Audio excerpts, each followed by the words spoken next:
privilege to introduce Karl Westwood. He's a member of the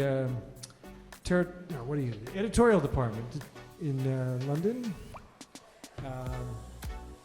Very talented young man who has a tremendous interest in vocal music and the voice, and he's prepared a presentation for us about kind of recovering our voice during this time. He has a real interest in vocal health, and so let's welcome Karl Westwood. Thank you. Let's start with the first video, I think, just a bit of fun. Thank you.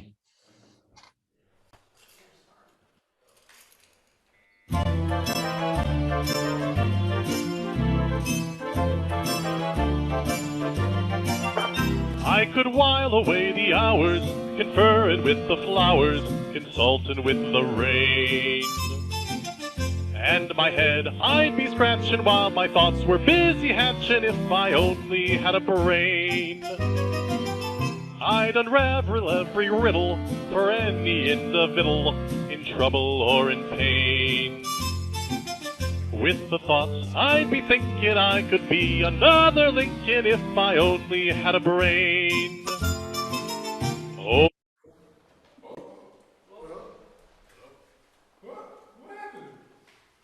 That's cool. We'll carry on.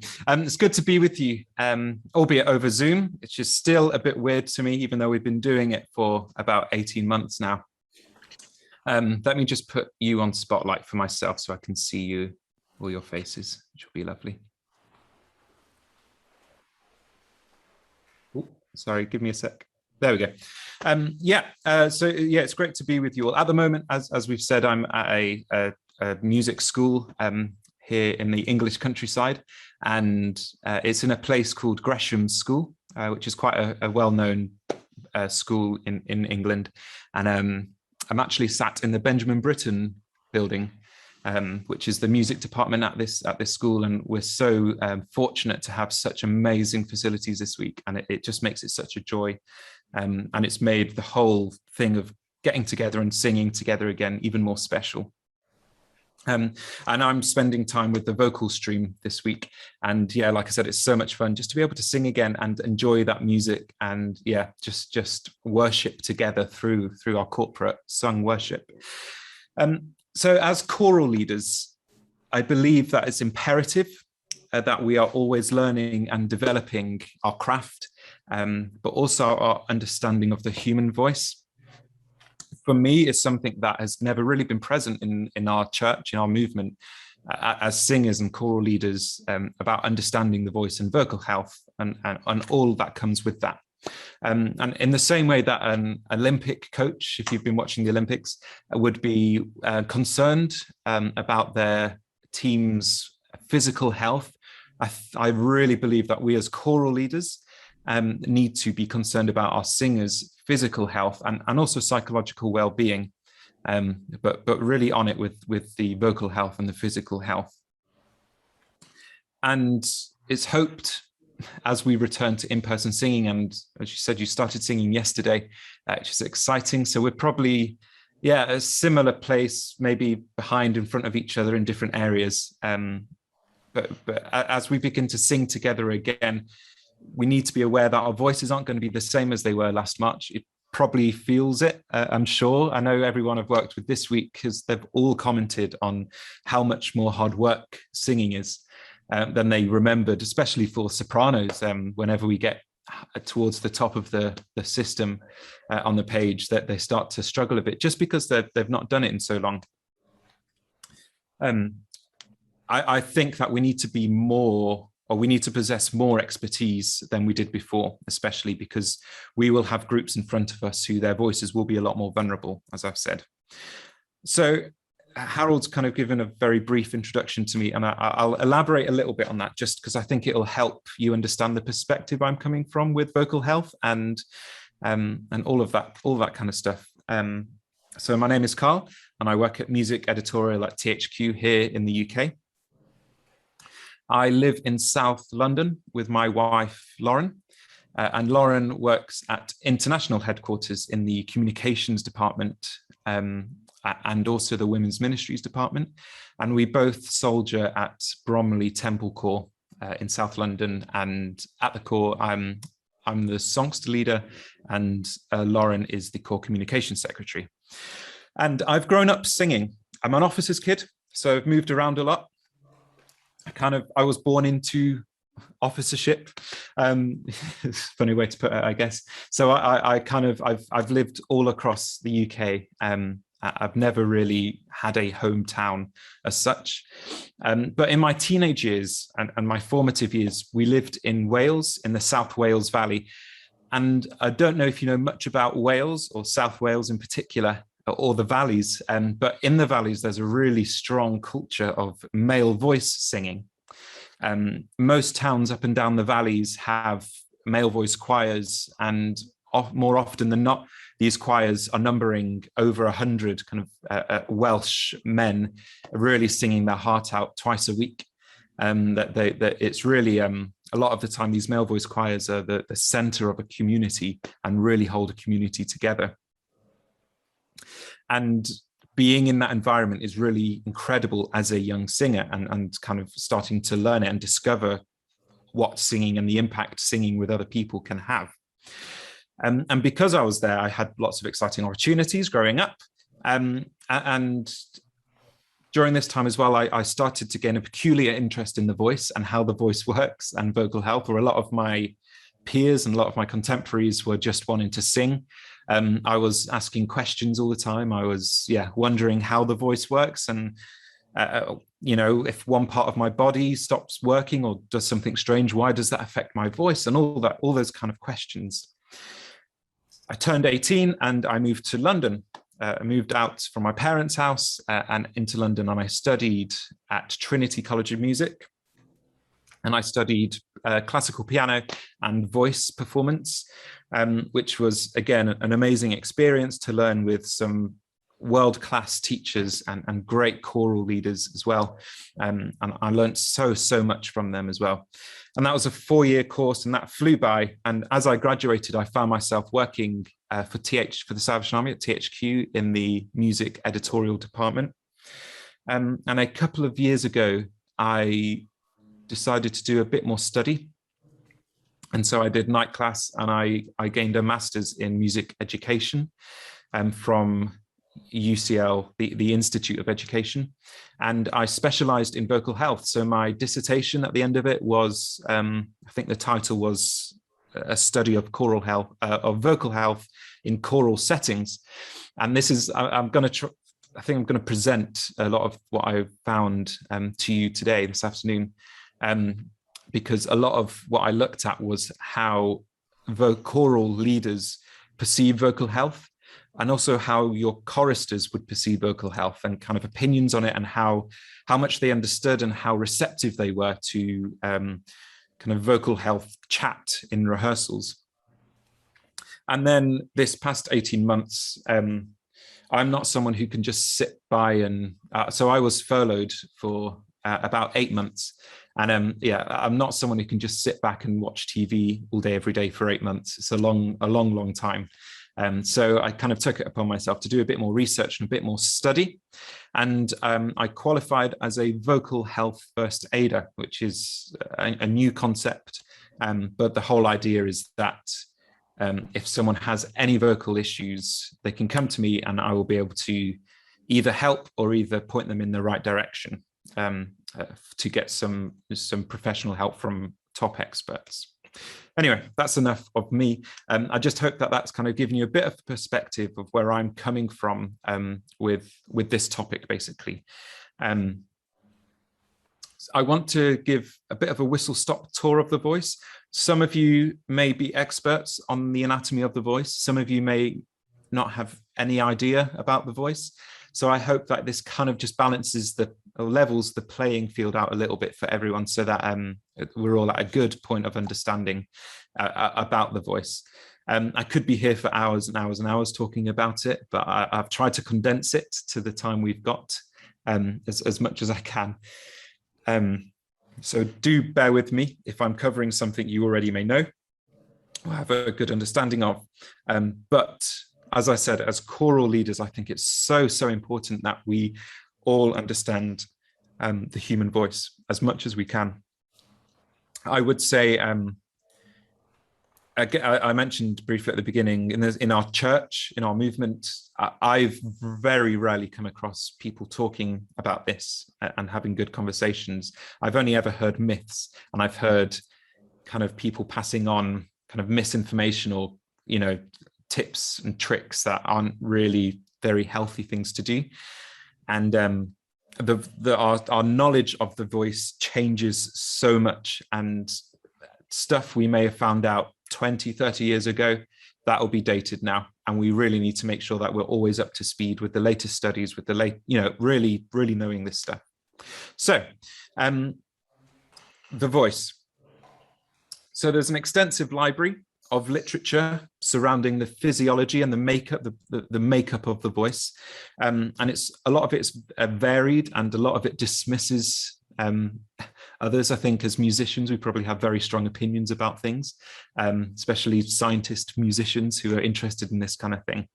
And as you know, every voice teacher will be different in their ideas of technique and how they teach. And also singing is a very personal thing, and everyone responds to different techniques in different ways. So in another way, we need to tailor things for individual singers. We can't just give a blanket response to certain questions. However, there are some very basics that are, I think, indisputable, and that's actually where our voices sit and the process of making noise. So I think we've got, here we go. So here is a quote from John Rubin, and it says, "The physiology of voicing involves synchronized activity of much of the body." So in other words, every part of a singer's body contributes to the production of sound. So to understand this a bit further, I like to split this up into 3 elements. So the first one being the power source, the second being the sound source, and the third being the sound modifiers. Okay, I'll expand on those now before we get into kind of vocal health and hygiene and looking after our voices. So the power source is basically our breath production. It's everything below kind of our neck here, so everything down. And in our breath production, we're involving obviously our lungs and all the muscles around our body that help support the work of the lungs and really supporting breath. Any musical instrument requires some kind of source of energy, doesn't it, to make sound? And for us singers, that is breath. It's important to note that we need more than our diaphragm to support our breath. It's very common to hear the words diaphragm and support used interchangeably.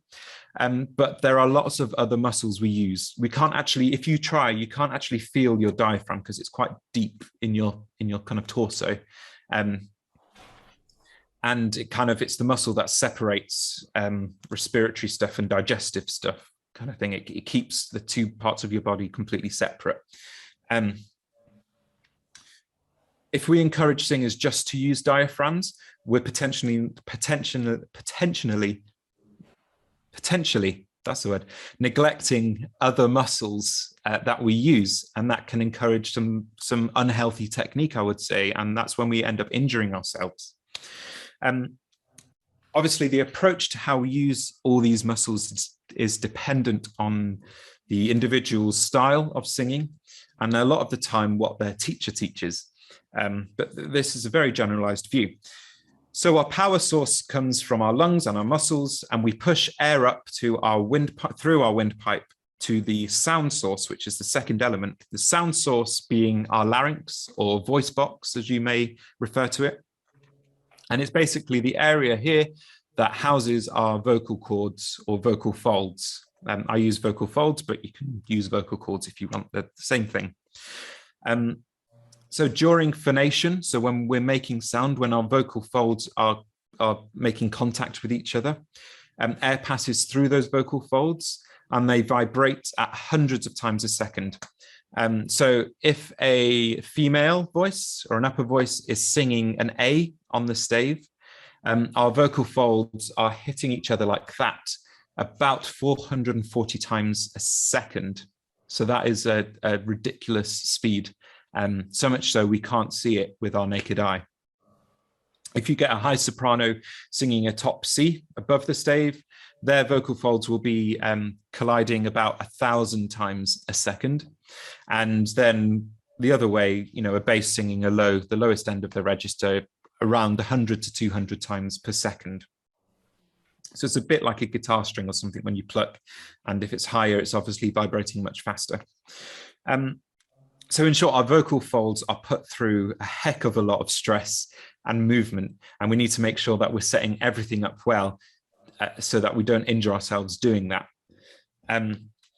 Let's watch the video. I think it's on the next slide. It's a bit gross. If you're a bit squeamish, I'd look away. But enjoy this.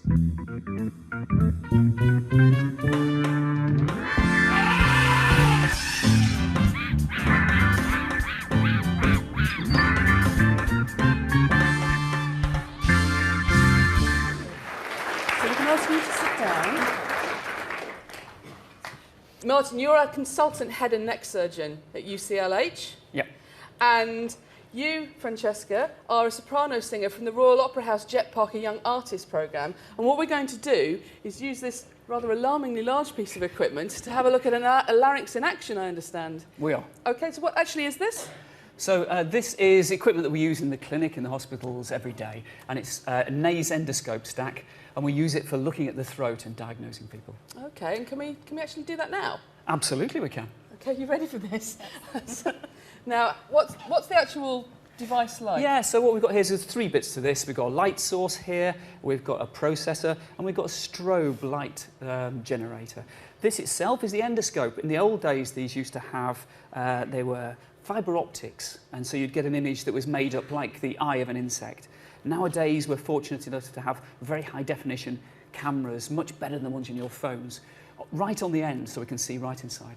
OK, so can we do that now? Is that all right with you? Yes. OK, so we're going to drop the endoscope down, actually, to look right at Francesca's larynx. That's precisely what we're going to do. You'll be able to see the image on the screen here. OK, thank you very much. So just breathe gently through your nose. Relax your shoulders. This is going to tickle a little bit. Could I see the screen, Idris? Thank you very much. So is that the back of the nose? So no, we're actually going through the nose at the moment. The nose is very important for the voice, actually. It's an air conditioning device. So it warms, humidifies, filters the air that we breathe to make sure that everything that we breathe in is nice and clean. That's why it's bad to breathe through your mouth. And that's the larynx? It is. So what we're looking at there, it's a very alien-looking thing, isn't it? Is the larynx in the middle of the view there. The vocal cords are the 2 grey things moving in and out, forming a V shape in the centre. The big floppy thing is called the epiglottis. It's like a trapdoor. It stops food and drink going down the wrong way. And the 2 round things towards the back are called arytenoids. They're bones that move the vocal cords in and out. Francesca, would you feel OK to just sing a note for us? Okay. Any note? Absolutely. Go for it.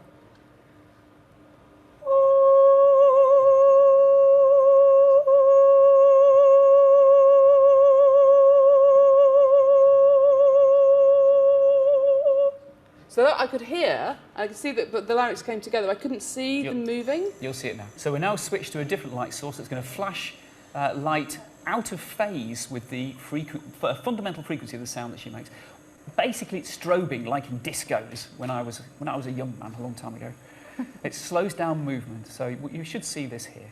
So if you'd like to make a slightly higher frequency sound, Francesca.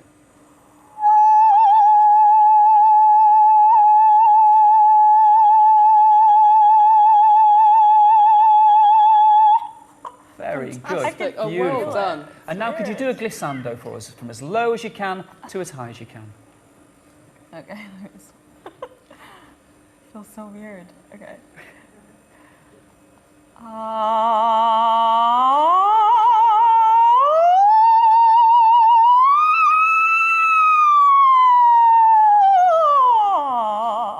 Beautiful. So you can see the vocal cords lengthening and shortening.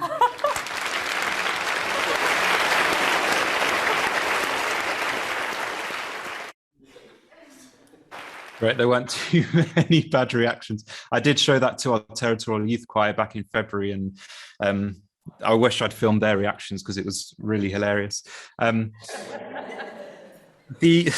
So that I hope that's helped a little bit with how you imagine our voices to be working, our vocal folds, our sound source. And then the third element quickly are our sound modifiers or articulators. And this is the area above the larynx, so here up, so our whole head basically. And this is where the sound we make is articulated. So our vocal tract is the area from the top of our vocal folds, what we just saw then, and it's all the way to the exterior of our lips. So it includes our tongue, our soft palate at the top of the back of our mouth, our teeth, our lips, and other elements, other things in our head. We can spend time dissecting the vocal tract, splitting it into the sections, giving it scientific names, but that might be too much detail. Instead, I want to highlight one element, and it's something you may be familiar with, and that is the pharynx. So we have our larynx, and then just above our larynx, we have our pharynx, and that's the initial space, like I said, just above our larynx. And here's a good quote that helps us understand the pharynx.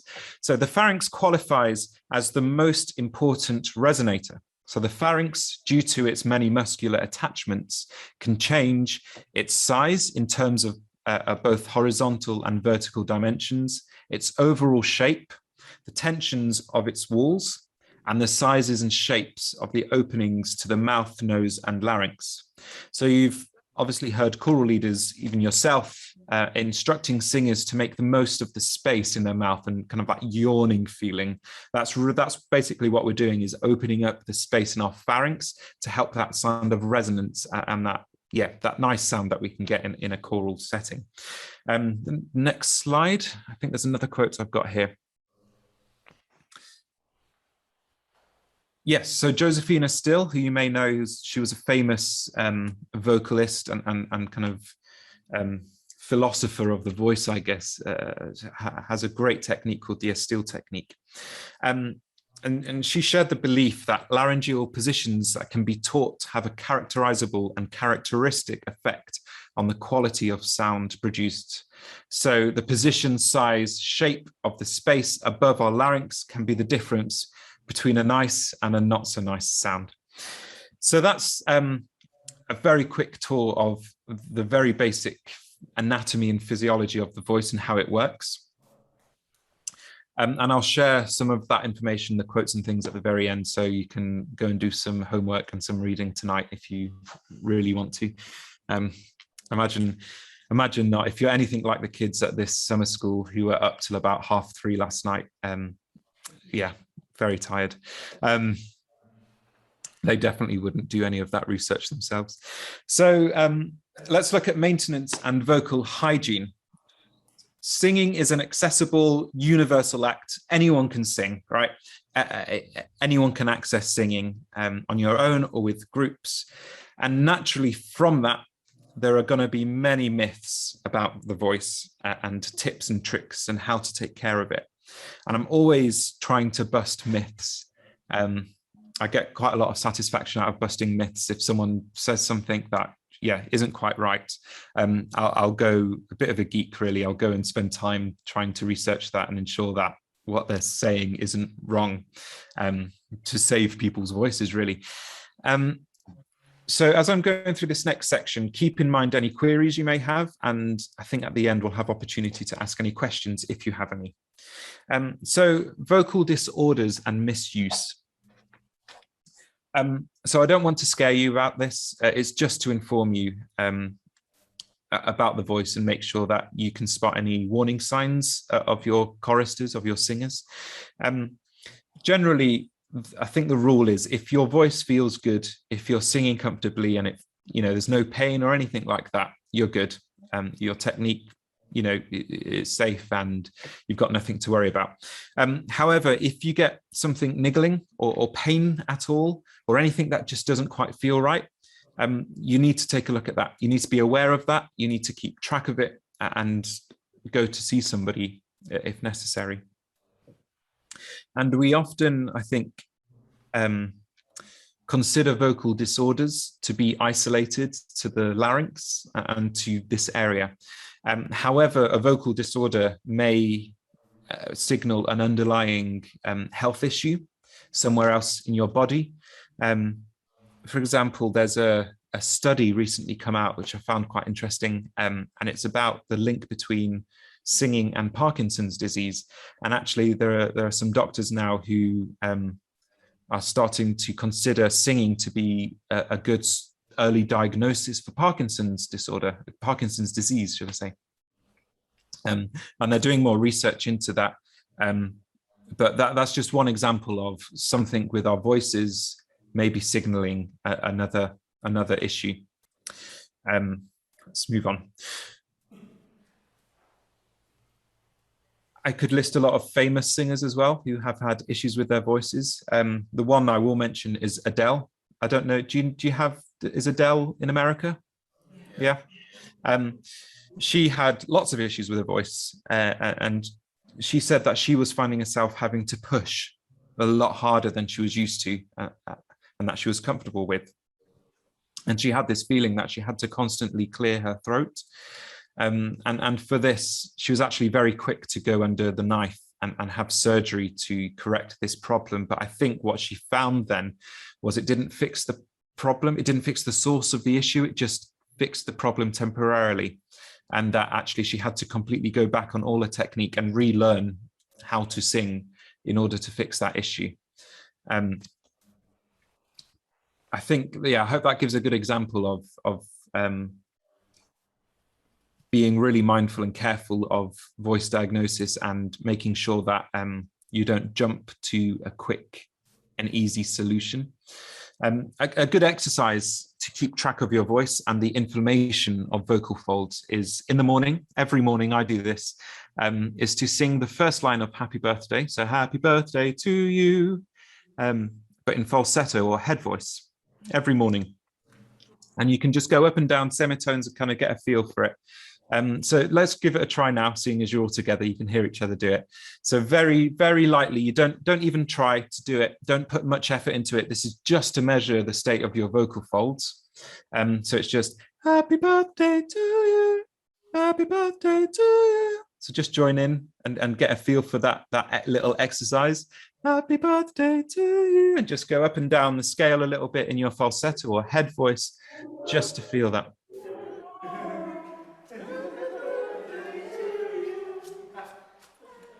Great. So each morning as you get up, this isn't like a rehab exercise or anything. It won't fix any issues, but it's simply to give you a reference point. So if one morning, maybe particularly after a day of heavy voice use, so if you've been in a rehearsal all day, or teachers actually will find this helpful. I think if you've had class all day and you've just been speaking and speaking and speaking, it's good to do this the morning after, just to get a sense of where your voice might be and how you might need to treat your voice for that day. And if you do it every morning, you'll get a good sense of what feels good and when your vocal folds are in a really good condition and when they may be a bit more inflamed, a bit more vulnerable, or a bit more sensitive. And then I'll just go through some very quick do's and don'ts. I'll try and keep it simple because I think that's the key to vocal health. So it's more memorable and you'll be able to recall these things more quickly. So the first do is sleep. So here's a quote from Ellenbogen, and it says, sleep loss causes profound impairments in cognitive and behavioral performance. So basically, if you don't sleep, your mind and your body and the way you behave is affected. That's just the way it is. There's a study in 2010 that has proved that vocal health is directly related and directly affected by sleep deprivation. In fact, a lack of sleep, and you may be able to relate to this, I won't judge. A lack of sleep could be more detrimental to your vocal health and your voice than if you were to spend a night drinking and smoking, basically. So in a way, it's healthier to the day before, go drink and smoke all day, then not sleep the night before. I'm not advocating that. Obviously, it's better not to do any of that. But that's kind of, that puts it in context about sleep, how important sleep is for the voice. There's another quote here, I think the next slide, and it says, sleep quality influences vocal quality. Is that coming up? I might not have included that. Oh, here we go. Yeah. Sleep quality influences vocal quality, and a perceived poorer quality of sleep is related to a worse vocal quality observed by the individual. Okay, so basically, and it's probably something we all know, bad night's sleep, we struggle to sing the next day. The next do is do drink water. I'm sure you know this. We're made up of water. So much of our body is water. And so I would recommend drinking at least 1.5 to 2 liters a day. When you wake up, drink a large glass of water to kind of rehydrate your body, because you've been sleeping and you've not been drinking water all night. And then when you exercise, a good rule that I follow anyway is to drink 1 milliliter of water for every calorie you've burnt. So if I go on a run and I burn 400 calories, the first thing I'll do is drink 400 milliliters of water. And that'll just rehydrate and replenish the body, and as a result, help with rehydrating the voice. And then a don't is don't use lozenges.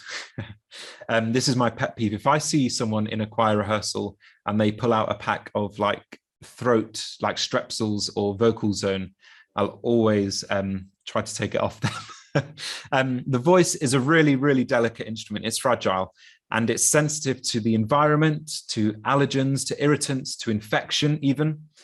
So throat pastils, including Vocal Zone, can be damaging to the voice. The one-off occasion, if you're struggling and you really need, you've got a concert or meeting or service or whatever, you really need to get through, you can take a Vocal Zone or a lozenge just to help you on that one-off occasion. But the danger lies when you start relying on that, and every time you sing, you need to take one. All that will be doing is you're faking it, basically. If we go into the next slide, there's a quote here, just saying that lozenges, oh no, maybe not, sorry. I'll read this quote. So lozenges may mask the protective physiological response of pain, basically. So we need to listen to our bodies. If we're in pain, we need to get it sorted. We can't just eat a sweet that just numbs the pain, basically. So they're kind of just 3 very quick do's and don'ts that I think are very, very standard to remember and very easy to remember, I think, and will make a big difference. The next little section, and the last section, I think this is about us as choral leaders and how we work with our choristers. Vocal health is affected both by our physical use of our bodies, the way we use our voice, but also our psychological well-being and the way we communicate with our singers and the way they feel in a rehearsal. And this was a main research question in my dissertation, and it was considering how vocal health is perceived within choirs from both the perspective of us, the choral leaders, and also the singers. And from beginning to understand this, we can start to consider how to promote good vocal hygiene and maintenance of the voice. And I think a really important thing, firstly, is to recognize the psychological effects of singing. We bear a lot of responsibilities as choral leaders, I think. We have the well-being of our singers in our, they're in our care when we're in a rehearsal and we're leading that rehearsal. We can make or break someone's experience of music making. In fact, I recall being sat in a university chamber choir rehearsal, and the conductor of that group was highly esteemed, very well-known choral conductor. He led some of the top choirs in London. He led the BBC Symphony Chorus for a long time as well. People seemed to absolutely love him. However, his temper was dreadful. It was abysmal. And I still have flashbacks of this moment. And I remember I was in the bass section and I sang a wrong note in a piece. And before I had chance to even like realize I'd sung it wrong, I looked up and there was a pencil flying right in my direction. He just absolutely lost it with me. And it was one note. It was highly embarrassing with all my kind of friends in the choir. They're all sniggering, whilst he was screaming at the top of his lungs at me for singing one note wrong. And for me, that really affected my experience with that choir, because I left it not long after that, because I just felt like it was such a negative environment to have someone stood in front of you, taking out all of his woes on you whenever he had the opportunity. The pencil missed, by the way. I managed to duck in time. But I think if that was someone else, if that was someone in a really vulnerable situation, with their mental health or whatever, that could have really had such a negative effect on their well-being. Not good at all. So in 2010, the Institute of Education in London, there was a Canadian, this is for you, Kathy, there was a Canadian who was doing a PhD, and their study was a study of adult non-singers in Newfoundland. And they gathered a group of adults who had bad experiences of singing as children. And the study aimed at finding the root of their lack of confidence with music making, basically. And I've got a quote coming up here, and this is someone's story, a case study in this study. And it says, "Then in grade 6, I stood up to sing it, and she told me to sit down, that I couldn't sing. Well, I was devastated. I'm sure I wanted to cry. Of course, you came home. It was no good of telling your parents at the time that something like this had happened to you. And she was such a powerful person in the community. It stayed with me for so long. It was so degrading at the time.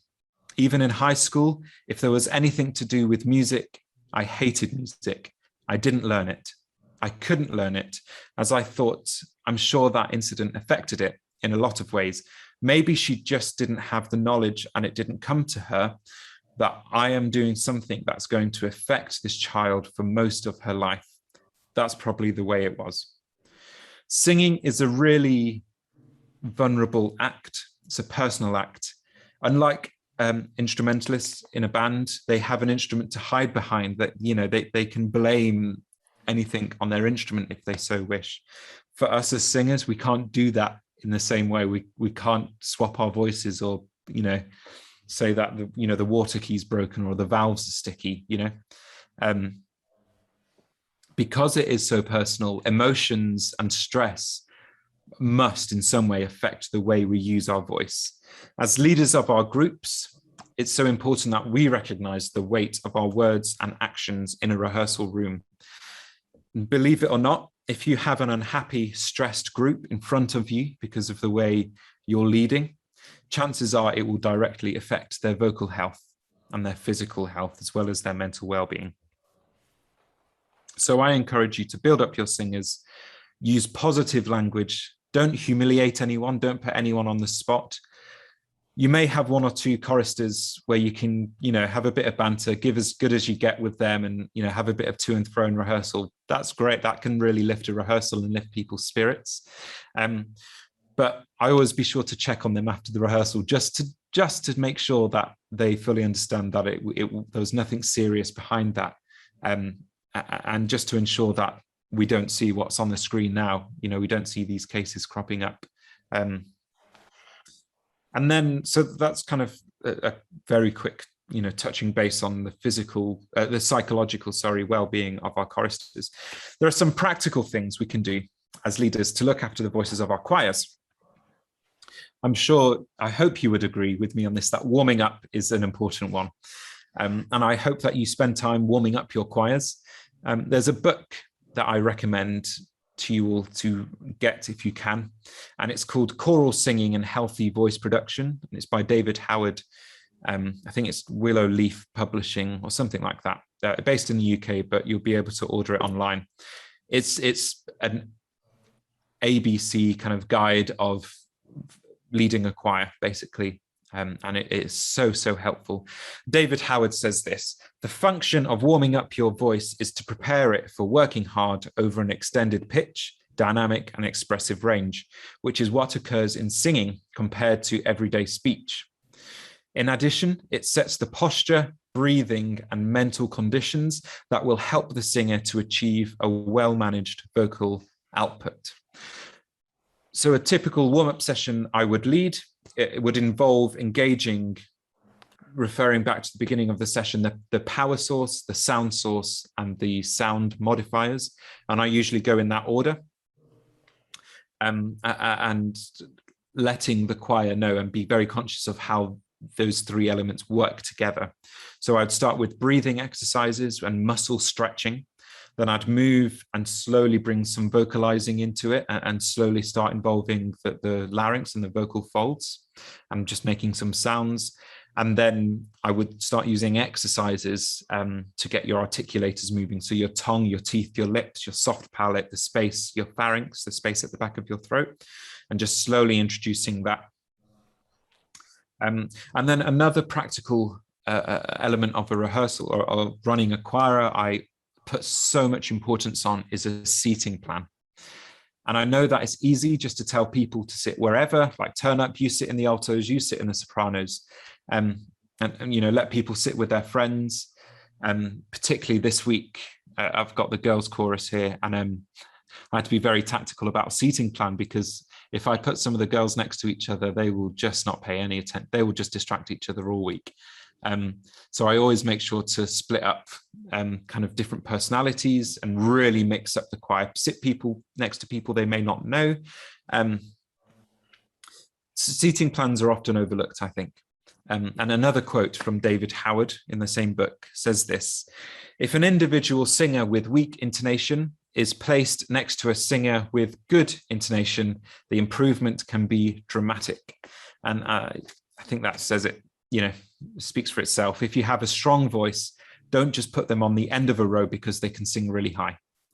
Place them in the middle of a group of singers who aren't as strong and could really benefit from having that singer, you know, be there with them. Vice versa, it will help the good singer not to sing too loud as well, because you can then encourage them to really listen to the people around them and blend with those as well. Another quote about seating, which I love, comes from another book by Smith and Sataloff. And it says, if a choral conductor considers the personal musical acoustic and vocal capacities of singers when organizing the sections of the choir, choral singing can promote positive personal and artistic growth. So that's just a couple of examples. As conductors, we can promote healthy singing through a seating plan and also through warm-ups.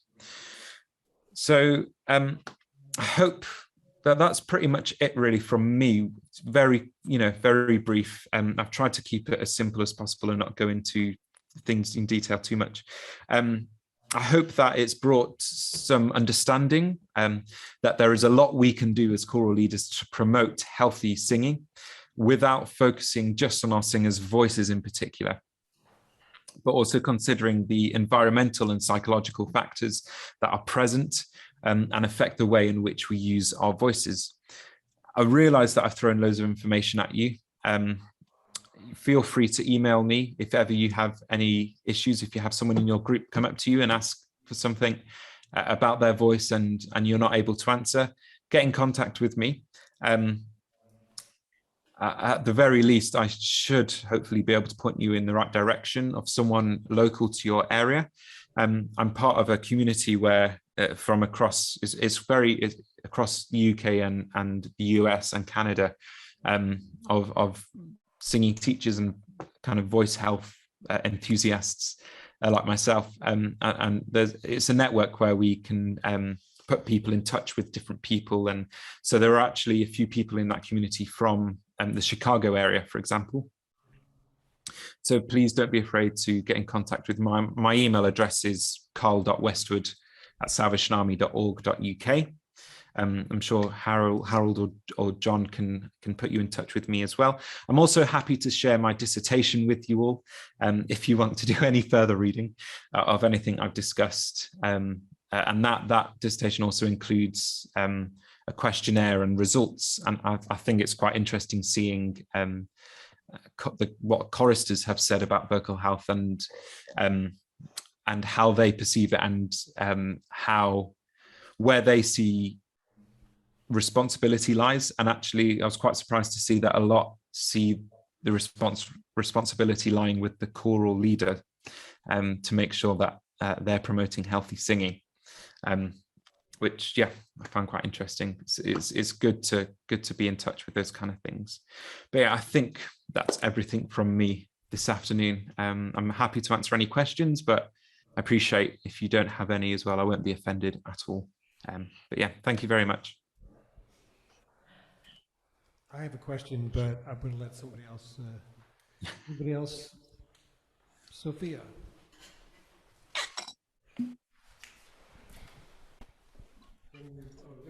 Hello.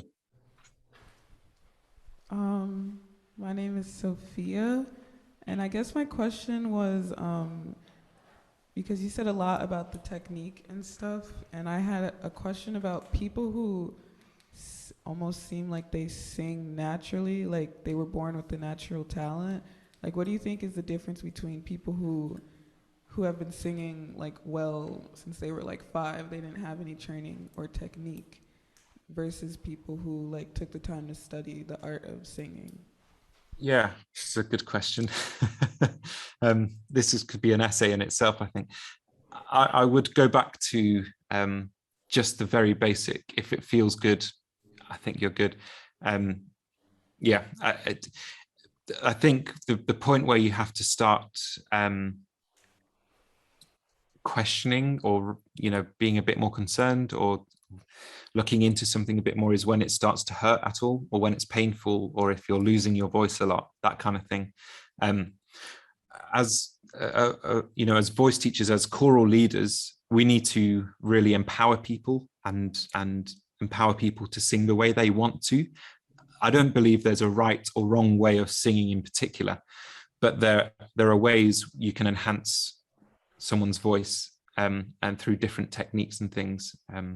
But I wouldn't ever suggest that someone who has good technique and has trained properly and all that kind of stuff, I wouldn't necessarily say they were better singers than someone who, like you said, is come more naturally to. So it's just about making sure that the people in your groups are not in pain, basically, and that they're just able to sing healthily and without too much effort, really. I hope that answers the question.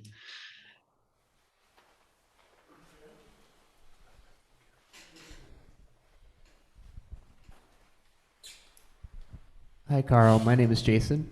Right. And earlier when you had mentioned like not using throat lozenges before singing, would drinking hot tea and honey be similar and something we should avoid doing? And would you have any other like healthy recommendations of things to do? So that's a good question. So no, you can drink as much tea, I think, and honey as you want. What I would say, I'm not sure how much it helps in that it doesn't actually touch your vocal folds. So in the video we saw of the camera going down that lady's nose, there's the epiglottis, which is that flap they mentioned, and basically whenever we swallow, that closes and it protects our vocal folds. So the only way you can get something, anything actually onto your vocal folds is if you were to steam, and steaming is a good thing to do. Really good thing to do, I think, as almost not a warm-up, but to kind of start preparing your voice, and that kind of helps, not with the hydration, but with lubricating your vocal folds. What I would say about the best thing you can do is drink water. So when you become thirsty, that's your body telling you you were thirsty 4 hours ago, like you needed to drink water 4 hours ago. It takes about 4 hours for your body to realize that and to send those signals. And there's two types of hydration. There's external hydration, is just drinking water, basically. And there's systemic hydration, which is drinking lots of water over the course of a day. And that's kind of like hydrating from the inside out, if that makes sense. And that's the best way to hydrate your vocal folds, because obviously the water is so important.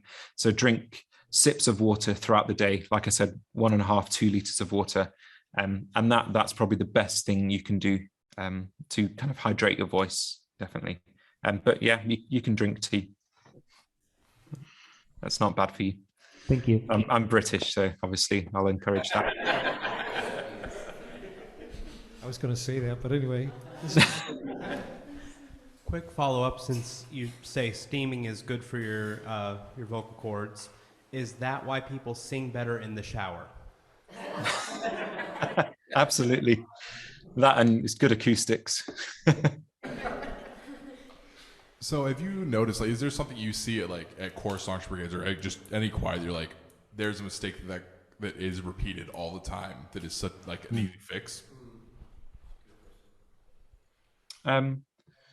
Lack of warming up, I think, is a mistake I would say happens, where you just jump straight into a big song and without much thought about warming up your voice. Like the quote earlier on said about singing and speaking are different. So if you've been speaking all day, that doesn't mean you're necessarily warmed up to sing, because we're using our voices in a different way when we're singing.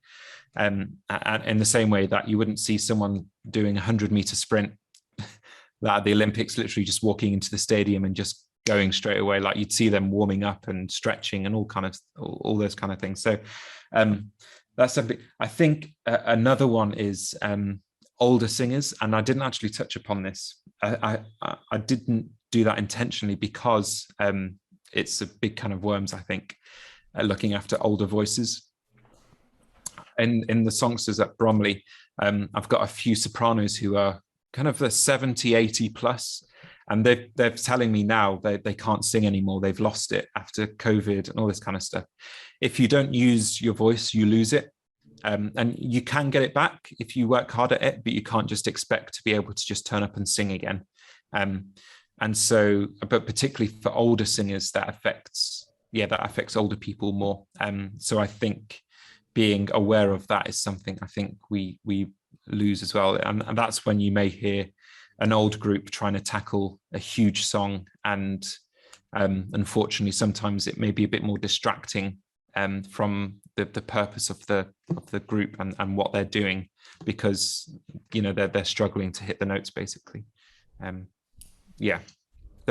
I think with different groups and different ages and different individuals, I think you see different things, different issues popping up in different places. But I think if you get the very basics, such as the warming up and the seating plan and things like that right, you should be good and you should be on track.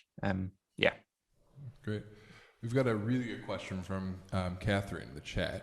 She says, what about vocal health in children? Are the principles for adults or teenagers the same, thinking about voice change, especially in men? Which ones require more warm-ups and flexibility exercises? I imagine there are some differences. Okay, I'm glad you have said voice change. That's another thing I get hung up on. I hate the term voice breaking.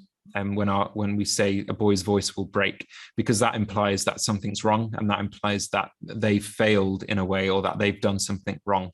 Voice change is a much better positive term to use with teenagers. So that's one thing. I would say for boys whose voices are changing, don't make them sing, don't force them to. I recall when I was a teenager, I was forced to sing in the singing company until I was 18. And I was told to sing in falsetto that whole time, which was so bad for my voice. And it took me a good couple of years to recover from that. And because I spent about 4 or 5 years forcing my voice to do something it shouldn't have been doing. So that's boys' voices. Girls, it's a bit different. There isn't that obvious change. Younger children, so toddlers, don't worry about breathing. Don't maybe up to the ages of 6 or 7, don't worry about breathing. They won't be able to their bodies physically won't be able to do the stuff that we as adults can do when it comes to breath and things like that. And I would say with kids, the younger they are, the more limited their ranges. So always be very careful about repertoire you're choosing. Don't pick stuff that is too low or too high. Just ease them into it. And it's when, we get to teenage years, so 13, 14, 15, that's when you can start using bigger ranges in music. But always warm up, no matter the age. And but for younger kids, I would just do more fun, interactive warm-ups that engage the mind more than the voice, certainly. I think, let me just have a quick look at the question, make sure that I've answered that. So the principles are similar for adults and children in that just look after their voices and make sure you're not forcing them to do stuff they shouldn't be doing with their voices. Don't make them uncomfortable. Don't cause any pain for them when they're singing. But there are things. If you get in touch with me if you want to ask more about kids, because I've got a few books that you might be interested in reading that are just really informative about kids' voices and how to teach kids music, basically.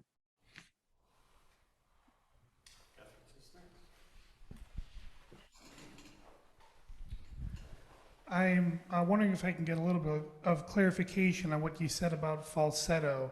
I don't know how education is done in the UK. Here in the United States, it's a commonly taught practice that when men such as myself are teaching young unchanged voices, that in order to model that we use our falsetto so that we're matching their pitch. Could you expand on if that's something that is good, is not good? Is that something that we should be doing with singing companies? Yeah, that's a good question. Well, on a kind of a personal level for the leader, if it hurts, don't do it. Don't ruin your voice for the sake of trying to match pitch. I don't think that's worth it. If you're a good countertenor, go for it. The kids might find it quite amusing as well to hear a man kind of sing up there, then that would engage them as well. I wouldn't. I mean, this week with the girls' chorus, I just sing at my comfortable pitch range for that. And they seem to be okay with that. I guess it depends how advanced you're working as well. If you're at a point where you're talking about tone and voice quality and all those kind of more advanced things with kids, maybe, if you're comfortable with the falsetto, that might help. But also bear in mind that, especially if you're a man, a matured man, you've gone through puberty and you're an adult, your voice as falsetto is not going to sound the same as a child's voice. From that, actually, a little bit unrelated, one of the main causes of vocal disorders and vocal health issues are when people try to put on a voice when singing and when they're trying to sound like something else. There was a girl I was at college with, and we were in the chapel choir together, and her whole business model, her main income has been church, like English church cathedral choirs with that very pure treble sound. And she was a 30-year-old woman, and she really hurt herself trying to mimic the sound of a 10-year-old boy, basically. So always just follow where your voice is going. Don't try to force it into a different place, basically.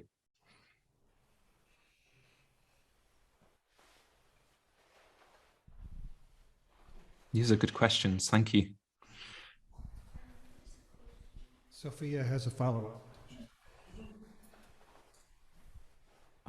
I'm not sure if you mentioned this already, but you mentioned that Adele hurt her voice and that she took like the quick fix to fix it. But I'm not sure if you mentioned what she should have done instead to naturally recover. Yeah. So there's a really good article. Again, contact me if you want to read it. I think it's on the Guardian website, which is a British newspaper. And it's one of those long reads. and it talks about Adele's struggles with it. And basically, she had a vocal hemorrhage, which is where a blood vessel or a vein bursts, a vein in her vocal folds bursts, and it causes pain, and it can really, really permanently damage a voice. And she came to a surgeon in America, and he was, I think, keen to get the publicity and the money kind of thing, and be known as Adele's surgeon. And he just did a standard operation, which, you know, people can do. And then there was, I think it was in Italy, there were a couple of singing teachers who were commenting on this, and they were talking about actually they could have fixed this issue without any surgery, anything like that, but by just helping her relearn technique and relearn how to sing and how to support the sound. As I mentioned, she was putting strain, she had a lot of strain, she was pushing the sound, she had to make a lot of effort to make sound. And that would have literally probably been just the way she was using her muscles in her body, her intercostal muscles, we call them, which are the muscles which kind of wrap around the torso. But yeah, basically it's difficult because there are some very good surgeons out there that know what they're doing, and they really can save people's voices. So yeah, it's a bit more of a controversial subject, I would say. But I would always want to go down the more natural kind of remedy route of technique and going to a teacher rather than jumping into surgery. Because every time you have surgery, there's going to be some scarring, there's going to be damage to the voice box. And you just want to minimize that as much as possible, I think. I think you can't just jump to surgery and really extreme methods of kind of recovery straight away. I don't think that's too good for you. Thank you. Karl, you earned the award because this is the most questions we've had. Oh, great. Maybe it could stop my voice, but anyway, we'll leave it at that. Thank you so much. It's been a pleasure. And for your work, we are appreciative. I'm just going to ask my question. So you've had this chorus for how long? 2 days? 3 days? Your chorus today? Yes, this is the third day. So the first time you've sung together. Mm-hmm. Are you experiencing from your singers kind of what you expected in terms of their return to singing? Yeah. Yeah. My voice is very scruffy. I'll just leave it at that. So what's your response to that? Because you asked us a lot of questions over these period of months about coming back. So here we are, we're coming back. How does it feel? So yes, it's what I expected. What I found was on the first day, I probably went in a bit too hard with the rehearsal and the expectation that I would have concentration. People aren't ready to be sat in an intense rehearsal at all, or to be sat for an hour and a half note bashing and learning music like that. So as a leader, what I've learned, I would say, is to take it easy and not to put too much pressure on a group. So with the songsters at the core, my plan is so as to return to rehearsals in mid-September, hopefully when the pandemic is a bit more controlled here and it feels a bit more safe to be singing in a room with a big group of people. And I'm pleading with my core officers to let us have 5 or 6 weeks of rehearsal before there's any expectation to sing out in front of anyone in a service or a concert. Because it goes back to that psychological and physical thing where they affect each other. And if you're putting loads of pressure on a group of singers, their vocal health is going to be affected. So the biggest takeaway I'm taking away from this week is to take it easy and not to set high expectations of what I want from the group, certainly.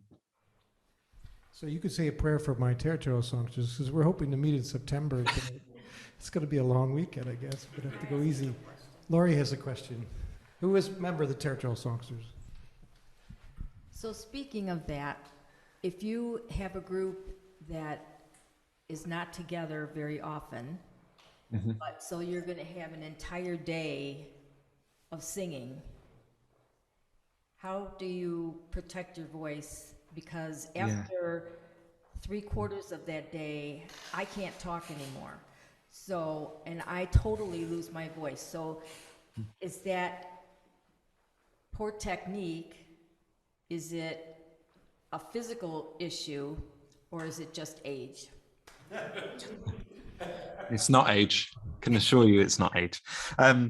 Yeah, so I have a similar group in that here in the UK. I lead a choir made up of young adults from across the territory, and we meet 2 or 3 times a year. And it's identical to your staff songster model in that you meet for a weekend at a time and you rehearse and perform, or rehearse and lead worship.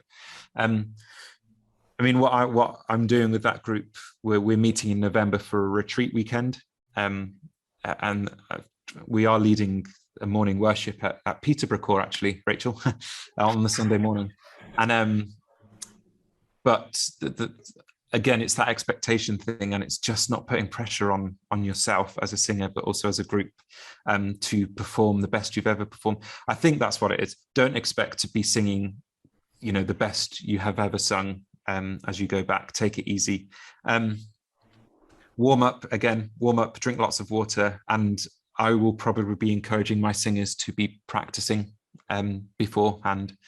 And obviously that's up to them if they do that or not. But as a leader, I think that's the best thing you can do, is just to encourage them to be practicing and to be putting more effort into singing. I'm guilty of it. During lockdown and the pandemic, I've been singing around the house, and terribly, my technique went out the window. I say technique, but that comfortableness, and I was struggling actually to sing at points. So it happened. I think it happens to everyone, really, and it's just about being aware of your voice and knowing when to stop singing. Vocal rest is a really good thing.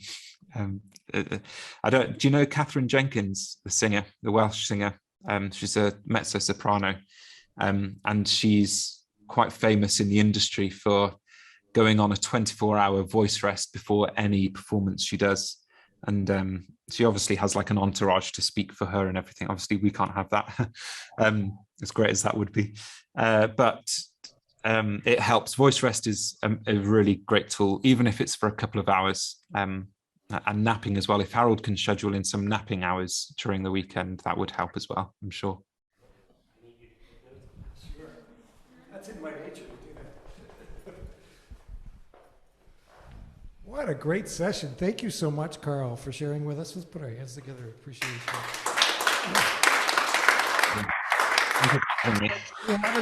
We have another Karl with a K. Oh, wow. We're rare. Songster leader at Norwich, and I'm going to ask him to pray for you. Oh, thank you very much. Let's take this moment to pray. Our dear Heavenly Father, we thank you for the wisdom that we can all partake from folks like Karl. He has taken the time to study. He has taken the time to research and given us the opportunity to grasp on to these things that he has given. We do pray, Father, that you would continue to bless him in his ministry, both in the editorial department and with his choirs, but in this research of health. Father, it is so important to us as we use it as our tool of ministry, and the importance that it can play in our daily life. We thank you, Father, for this time that we've had to listen, to learn, and more importantly, Father, we just pray for the ministry that Karl has at the school right now, and those of us that are partaking in this time together. All of this we give to you, the honor and the glory. Amen. Thank you very much. It's been so good to be with you. It's great that this is happening and this conversation is happening. It's a bit ironic in that we have a silent disco now. And I know I'm going to walk into that room to see all the girls screaming at the top of their lungs. So I'm a bit nervous, but we'll see how that goes. And we're recording we're going into the recording studio in the morning, so that'll be even more fun, I'm sure. But yeah, thank you so much for having me. It's been so good to be with you. Thank you. Bye-bye.